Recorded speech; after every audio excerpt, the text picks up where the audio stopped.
ఈ రోజే డౌన్లోడ్ చేయండి. మీ ఫేవరెట్ షోస్ చూడండి. ధ్రువ్, నువ్వు ఇంకా చిన్నోడివి, అమాయకుడివి. మంచి చెడుల గురించి నీకు ఇంకా తెలీదు. ఇక్కడ నిలబడున్న ఈ మనిషి ఇద్దరు నాకు ఎందుకో నా సొంత వాళ్ళలా అనిపిస్తారు. మా మామయ్య లేరు ధ్రువ్.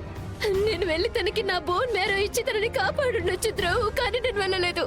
అయినా నేనెలా వెళ్ళగలను? నేను ప్రెగ్నెంట్ ని కదా. నాకు నా గురించి ఏమీ దిగలేదు, కానీ నేను మన బిడ్డ ప్రాణాన్ని ప్రమాదంలో పడేయలేను కదా. నర్మదా ఆంటీ మీ మామ? అవును ధ్రువ్.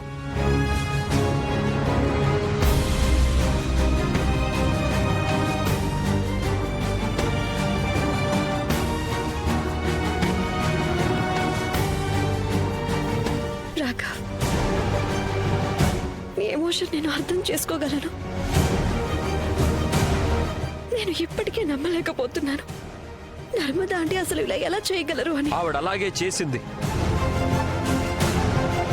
ఎప్పుడు చిన్నప్పుడు ప్రేమగా పిలవలేదు, మమ్మల్ని దగ్గరికి తీసుకోలేదు. ఒక జోలపాట కూడా పాడినట్టు గుర్తులేదు. ఎక్కడో విన్నాను, అమ్మ వేల కిలోమీటర్ల దూరం నుంచి కూడా తన పిల్లల బాధని, కష్టాన్ని అర్థం చేసుకోగలుగుతుందంట. ఈవిడికి తన పిల్లల బాధలు, కష్టాలు కనిపించలేదా?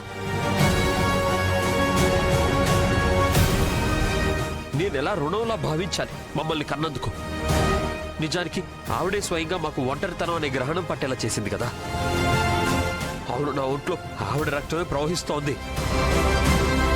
అందులో కేవలం ద్వేషం మాత్రమే ఉంది. దాని కారణంగా నా గుండెల్లో ప్రేమకి ఎలాంటి చోటు మిగలలేదు. అందుకే నేను ప్రేమని చూపించలేను, లేదా చెప్పలేను కూడా. ఇదంతా కేవలం ఆవిడ వల్లే. మిసెస్ నర్మదా నాకు జన్మనైతే ఇచ్చింది, కానీ ఆవిడ నా జీవితాన్ని ఎంత దారుణంగా నాశనం చేసిందంటే నేను ఎంత అనుకున్నా దాన్ని సరిచేయలేను. నేను ఎన్ని బంగ్లాలు కట్టినా సరే, ఎన్ని కార్లు కొన్నా సరే, ఈ గాయం అయితే మానదు. ఆవిడ నాకు చేసిన గాయం అంత లోతైంది. రేఖ, పర్వతం ప్రతి వాతావరణాన్ని, ప్రతి వర్షాన్ని భరిస్తుంది. కానీ మనిషి రాయి కాదు కదా. మనిషి ఎప్పుడొకప్పుడు కుంగిపోతాడు కదా.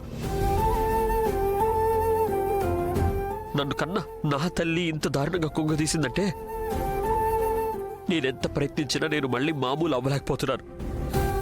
ఎప్పటికీ అవ్వలేను కూడా.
నేను అస్సలు నమ్మలేకపోతున్నాను.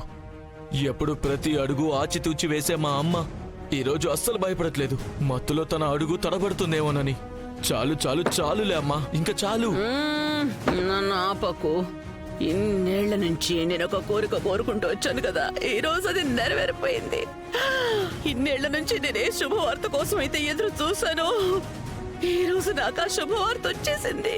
చచ్చిపోయింది చచ్చిపోయింది చచ్చిపోయింది చచ్చిపోయింది. ఆ నర్మదా అరుణ్కి ద ఎండ్ అయిపోయింది. తనతో పాటు నా టెన్షన్స్ అన్నీ కూడా ఎండ్ అయిపోయాయి. నా భయాలన్నీ, నా సమస్యలన్నీ కూడా ఆ మంటల్లో కాలిపోతాయి. అది కూడా రాఘవ తన అమ్మ చితికి నిప్పంటించిన మంటల్లో. అందుకే నన్ను ఈరోజు ఆపుకున్నానా.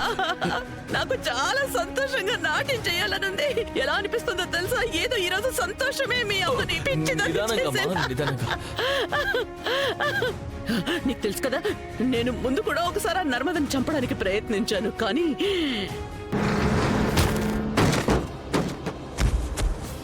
కానీ ఆ ముండిది చావనే లేదు.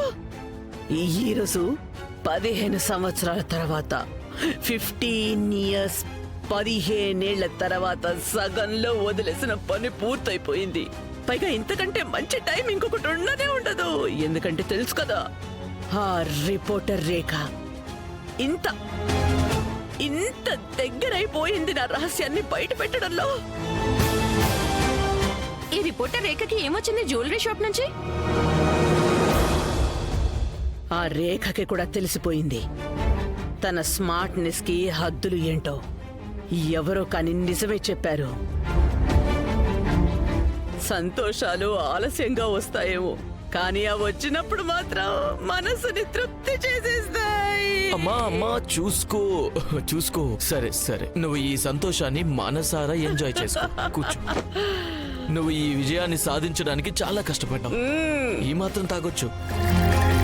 చీర్షిపు చీర్షిపు.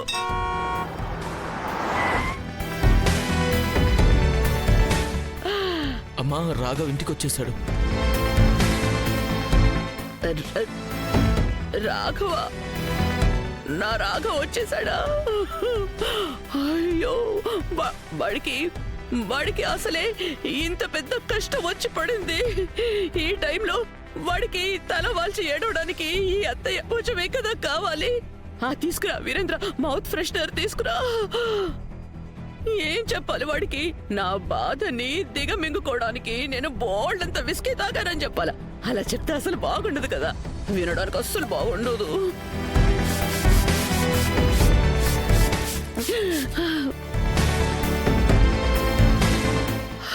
రాఘవ, నాన్న నాన్న నాన్న, రాఘవ.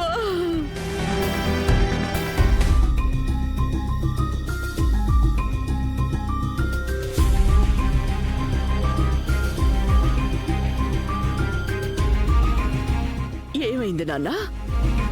నీ కళ్ళెందుకు ఇలా వాచిపోయి ఉన్నాయి?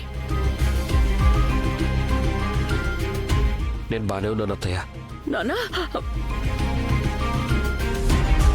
రేఖ. పినిగారు, నేను పూజ గదిలో దీపం వెలిగిస్తాను. సరే